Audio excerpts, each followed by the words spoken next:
Hey, my name's Mike I'm Dill, Rachel. and we can't go to church right now because of the coronavirus. So we're going to make a little video to encourage you to have a prayer life in your own home on Sundays. Yeah, we go to Holy Apostles in Colorado Springs, and we're going to talk about why we're doing this in our home on Sundays, how to plan for it, and some tips for how to make it work in your house.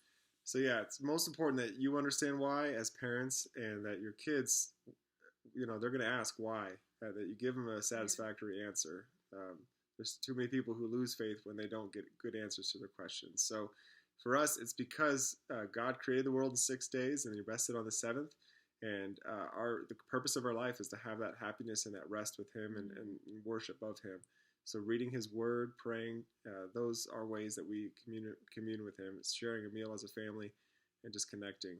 Mm-hmm. So make sure you get those answers and talk to other families if you're struggling to figure out the why. Yeah.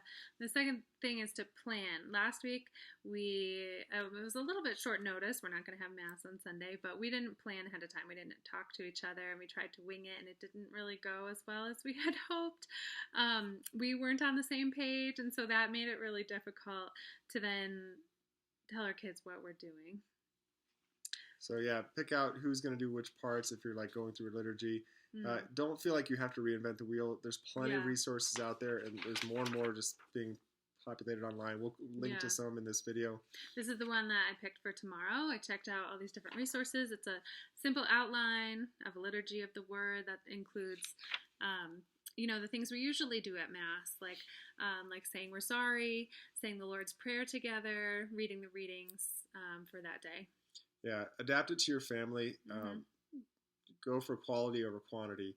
The Lord doesn't need us babbling on. He just wants our hearts. He just wants to encounter us and for us to be real. Yeah, it's okay if it's not perfect. Ours definitely was not and probably will not be tomorrow, and that is okay. But the most important thing is, I have to go into it knowing that that's okay and knowing not to expect that. Next, how to make it happen in your home. Set the space. We're just going to use our coffee table, probably my purple scarf that my daughter will find. Some things we have like candle, crucifix, bloop. It's a altar cloth, by the way. It's just to make the table a little special. Yeah. Same with the candle. Know that we're in Lent. Just to bring them in.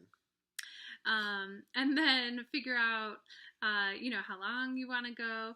For the gospel tomorrow, it's really long. We're just going to do one paragraph. So that's okay. Because we have toddlers. Yeah. And when you have to bring them in, try to use positive corrections like, hey, guys, this is what we're doing in the reading. Can you come over here? Or, hey, here's what we're doing now. Check it out.